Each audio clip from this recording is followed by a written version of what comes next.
Assalamualaikum warahmatullahi wabarakatuh dan salam sejahtera. Alhamdulillah nahmaduhu wa nusalli ala rasulil karim. Saudara Timbalan Perdana Menteri Datuk Seri Zahid Hamidi, Saudara Dr. Samsuri, Menteri Besar Negeri Terengganu, Saudara Salahuddin dan Menteri-Menteri, Tan Sri KSN yang balik kampung, rakan-rakan pimpinan persekutuan dan negeri dan saudara-saudara yang dimuliakan. Alhamdulillah kita panjatkan rasa syukur kepada Allah SWT kerana kesempatan yang diberikan pada malam ini untuk kita bersama menyambut Aidilfitri Mubarak walaupun di akhir Syawal. Saya terima kasih khusus kepada saudara Datuk Salahuddin dan kementerian beliau dan rakan-rakan yang membantu menyelenggarakan acara pada hari ini, malam ini. Saudara-saudara yang hormati sekalian, kita menyantuni rakyat melalui pelbagai cara dan di antara lain adalah untuk sama-sama menyambut Aid Mubarak walaupun menjangkau sampai habis bulan dan saya dapat jemputan telah melangkau lebih pada Syawal. Tapi maksudnya adalah untuk bersilaturahim dan menyantuni rakyat. Jadi saya fikir tidak ada masalah dia.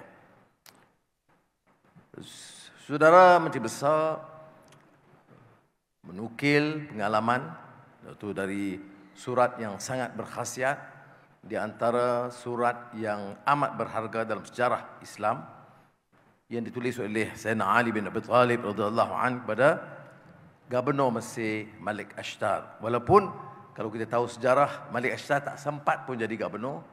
Dia terbunuh sebelum dalam perjalanan dia ke Mesir. Tapi surat itu seperti sudah tahu lah di antara warkah yang mula saya edarkan semula sebaik menjawat jawatan Perdana Menteri. Kerana apa yang ditekankan di situ? Pertamanya adalah tata kelola. Soal pengurusan kerajaan. Soal menjadikan pimpinan di mana peringkat sekalipun sebagai amanah. Jangan menggunakan kuasa Perdana Menteri, Menteri Kewangan, Menteri Besar, Ahli Majlis Mesyuarat Kerajaan Negeri, apapun jawatan, jangan digunakan untuk memperkayakan diri dan sanak saudara. Dan ini yang ditekankan tentang prinsip dalam tata kelola itu sebagai satu amanah dan tanggungjawab kepada Allah Subhanahu Wa Taala. Jadi saya percaya dan minta semua pimpinan di peringkat persekutuan dan pejabat awam menghadamnya.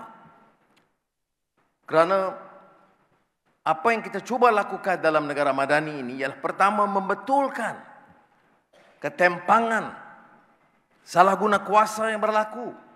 Sehingga kan yang telah saya sebut, hampir sampai setiap saluran, setiap projek ada ketirisannya. Ya. Termasuk subsidi minyak mentah kepada rakyat. Itu pun disakau. Projek-projek besar disakau. Sebab itu dalam pemerintahan kita, dan saya minta semua pihak yang seperti disebut oleh Saudara Datuk Seri Samsuri, tanpa mengira parti atau kepentingan dalam urusan tata kelola dan menggunakan kesempatan sebaiknya membetulkan semula selandasan ini, menyelamatkan negara kita daripada ketirisan yang mencecah puluhan bilion ringgit setiap tahun.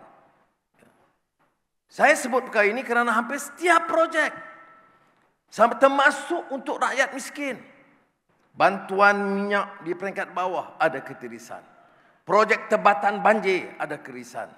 Projek jana wibawa untuk bantu Bumi Putra pun disakau. Sebab itulah saya mengambil ketetapan untuk memberi arahan yang sangat jelas kepada semua penguat kuasa, SPRM, LHDN, Bank Negara, Commercial Crime, PDRM. Jangan kira siapa, tetapi gunalah kesempatan ini kerana kita punya tekad politik.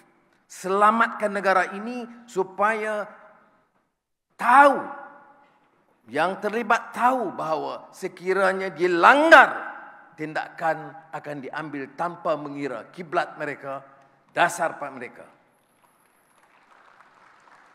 Dan mudah-mudahan saudara, kita dapat baca semula warkah ini. Dan sebab itu saya mengambil sikap yang terbuka, mendengar dengan teliti pandangan Menteri Besar supaya hubungan di antara negeri dengan persekutuan itu baik. Dan keluhan mereka, pandangan mereka kita ambil kira. Semalam saya di Kelantan. Walaupun kita luluskan projek lebih daripada yang pernah diluluskan pada tahun sebelumnya. Ini kita kena ingat betul-betul. Karena kalau kita kata kita nak bipartisan, adil, keputusan dan mesti bijaksana dan adil. Zalim kalau kita buat keputusan dan hukum kerajaan sekarang seolah-olah mengurangkan peruntukan. Dalam semua bidang, baik kepada sekolah agama, baik kepada sekolah daif ataupun kerajaan negeri dan projek termasuk tempatan banjir, projek yang diluluskan tahun 2023 itu lebih banyak daripada tahun-tahun sebelumnya. Dan untuk itu, untuk meyakinkan lagi, ini soal yang disebut soal spesifik Menteri Besar saya terima baik dan kita akan lulus dalam kereta apa saya bagi tahu, berikut peringkat kita luluskan. Saya tidak ada masalah. Ya. Dan saya dengar ada pandangan mengatakan bahawa peruntukan untuk mangsa banjir yang 50 juta awal itu ada kelewatan daripada NADMA. Saya sudah minta tadi pagi KSP cek perkara ini dan untuk maksud ini kerana saya dengar dan kenyataan Menteri Besar bahawa ada kekurangan. Pertama yang 50 juta itu kita luluskan dan saya pada malam ini untuk mangsa banjir di Terengganu kita tambah 50 juta ringgit lagi. Ini tak diminta pun oleh Menteri Besar. Baik. Umpamanya dalam belanjawan 2023, keseluruhan projek yang diluluskan lebih daripada 2022 yang berjumlah 1.6 bilion untuk Terengganu. Tetapi setelah mengkaji dalam beberapa bulan ini, saya lihat ada keperluan tambahan. Maka 1.6 itu sudah jadi pun 1.7 bilion ringgit. Ya. Maksudnya dalam 2 bulan, 3 bulan kita dah tambah. Di antara lain, pembinaan loji, rawatan kumbahan, dan rangkaian paip pembentungan di kawasan Tadahan Bandar Kuala Terengganu 500 juta ringgit.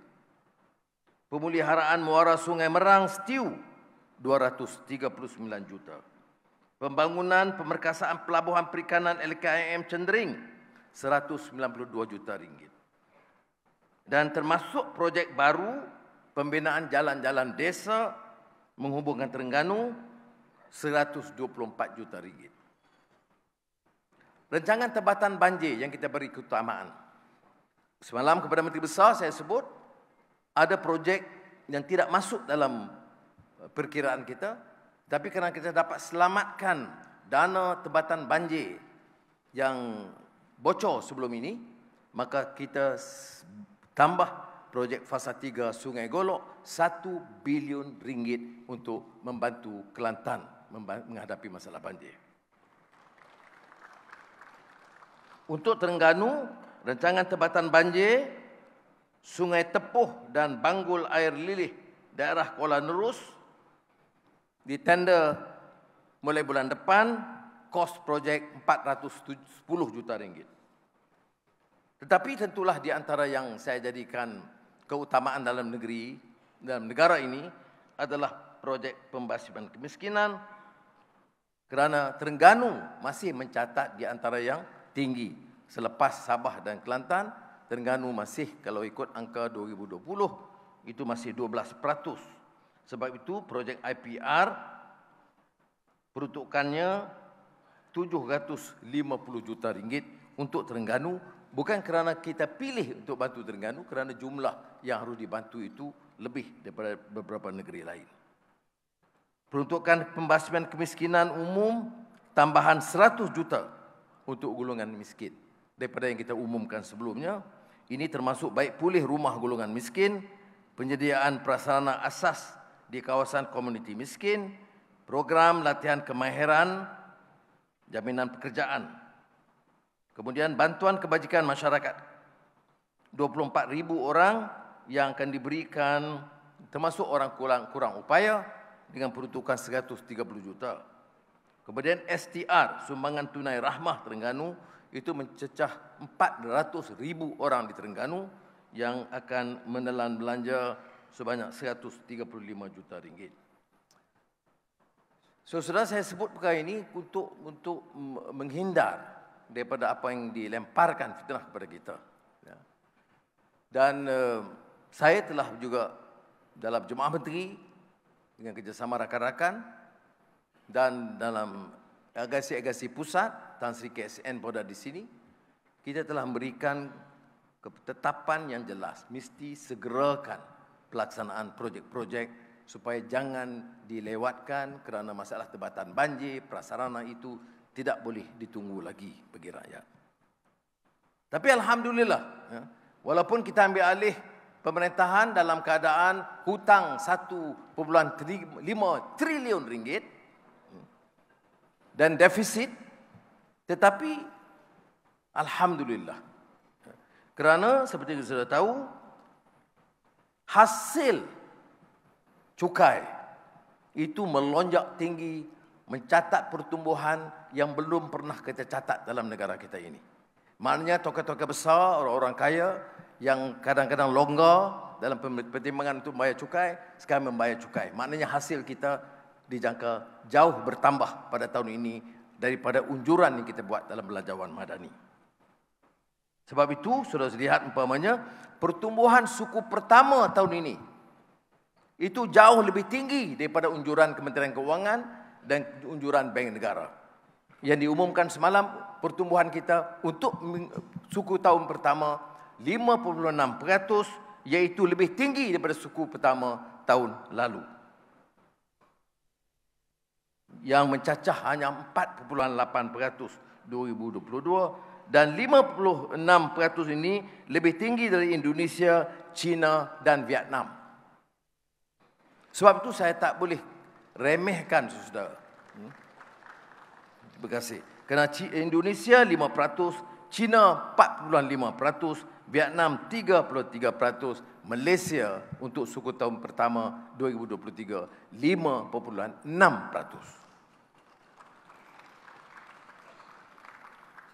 Sementara itu inflasi menurun. Selalu dia bagi makan rahmah banyak. Malam ni tak lah.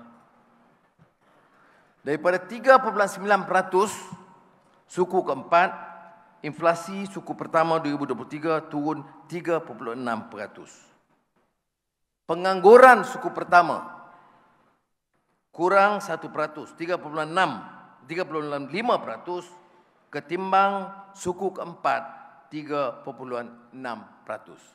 Jadi indikator ini penting untuk kita lihat betapa pentingnya peranan pimpinan menentukan tata kelola yang baik.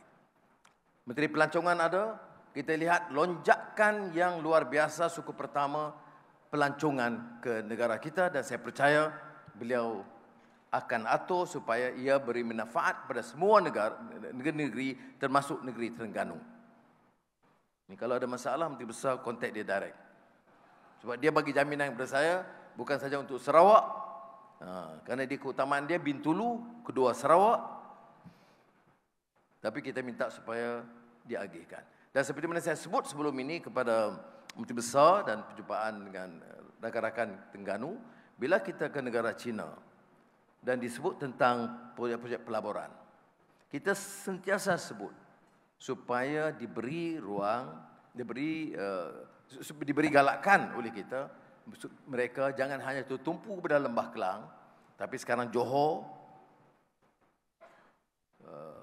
Perak besar kena jili 10 bilion ringgit untuk Tanjung Malim. Dan kita sebut juga Pahang, Terengganu, Kelantan. Walaupun Kelantan belum ada sambutan seperti mana yang diperoleh di Terengganu. Jadi sekali lagi saudara, saya ucapkan terima kasih. Kita telah dapat sengaja saya carakinkan secara lebih terperinci supaya dapat maklumat ini diketahui oleh masyarakat Terengganu, saya setuju kalau ada kerjasama yang lebih baik daripada kerajaan negeri, itu akan membantu.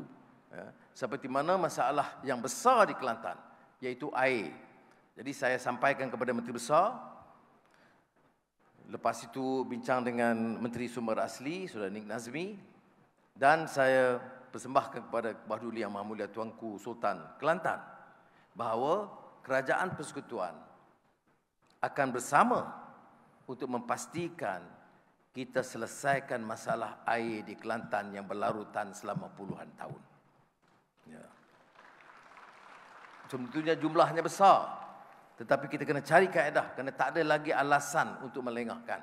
Dan saya harap kerajaan negeri Kelantan akan beri kerjasama penuh kalau tidak masalah ini tidak dapat diselesaikan dengan baik.